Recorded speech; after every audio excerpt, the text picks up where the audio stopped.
21 bishii February sanadii 2023 waqti imika laga joogo 2 sano iyo 4 bilood waxay Iiraan xariga ka jartay saldhigii ugu horeeyay ee dhulka hoostiisa mara ee diyaaradaha dagaalka loogu talagalay. Saldhigan oo lagu magacaabo Aqab 44 waa mid qaadi kara dhammaan noocyada diyaaradaha dagaalka iyo kuwa wax duqeeya marka lagu daro diyaaradaha aan duuliyaha lahayn. qorshaha yeglelida saldhigan ayaa ahaa mid loogu talagalay in laga fogaado suurtagalnimada weerarada bambaanooyinka ah ee Mareykanku ku garaaco saldhigyada dalkaasi sida lagu sheegay war ka soo baxay warbaahinta rasmiga ah ee Iiraan, taas oo sidoo kalena sii deysay sawirro iyo muuqaalo gudaha saldhiga ah. Daahfurkii ugu dambeeyay ee saldhiga ayaa ku soo beegmay maalin ka hor inta aan Iiraan laga xusin maalinta ciidanka cirka, taas oo qayb ka ah dhisitaanka sanad guuradii 44aad ee Sabtidii Kacaanka Islaamiga ee 1979 waxaana yeglelidiisa ay noqotay mid ay moral ka qaadeen ciidamada cirka ee Iiraan. Aqab 44 waa mid wax badan ka duwan saldhigyo badan oo ay leeyihiin ciidamada cirka ee Iiraan, waxaana saldhigan loo unkay qaab taatika ah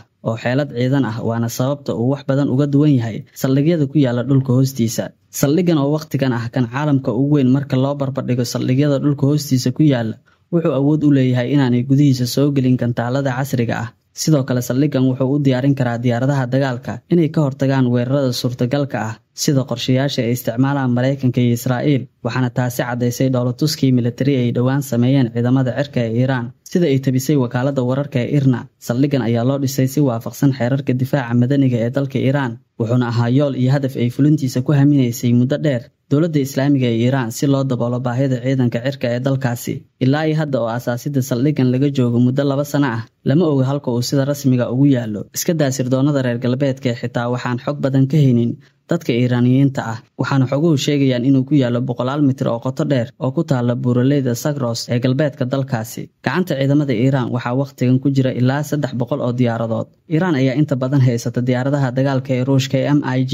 iyo Sukhoi, kuwaas oo soo tixnaa xilligii Sofiyeetka, iyo sidoo kale qaar ka mid ah diyaaradaha Shiinaha oo ay ku jirto F-7. sidoo kale waxaa gacantooda ku jira diyaaradaha dagaalka ee Mareykanka ee F-4 iyo F-5 oo soo jiray kacaankii ka hor, waase kuwa iyaguna qayb ka ah guutooyinka diyaaradaha ee haystaan Iiraan. Iiraan ayaa horey u sheegtay in saldhigan uu diyaar u yahay inuu ka jawaabo weerar walba oo ka yimaada cadowgooda soo jireenka ah oo ay ugu horeeyaan Mareykanka iyo Israa'iil. Aqab 44 ayaa kaalin weyn ka qaadanaya iminka dagaalka dhanka cirka ee waqtigan ka dhaxeeya Iiraan iyo Israa'iil, waana goobta ugu muhiimsan ee lagu dejinayo istiraatiijiyadda iyo qaabka loo wajahayo duqeymaha cirka ee Tehran fulinayso. Ahamiyadda uu saldhigan ku fadhiyo ayaa soo shacbaxday toddobaadkan, wuxuuna saldhigan sabab u noqday in dhulka lala simo dhismayaal badan oo ku yaala magaalooyinka Tel Aviv iyo Haifa ee gudaha Israa'iil. Aqab 44 wuxuu noqday mid soo dedejiyay in shaashadaha caalamka laga daawado baroorta shacabka Israa'iiliyiinta, barakacooda iyo ololka ama dabka qabsaday xarumaha muhiimka u ah xukuumadda Tel Aviv.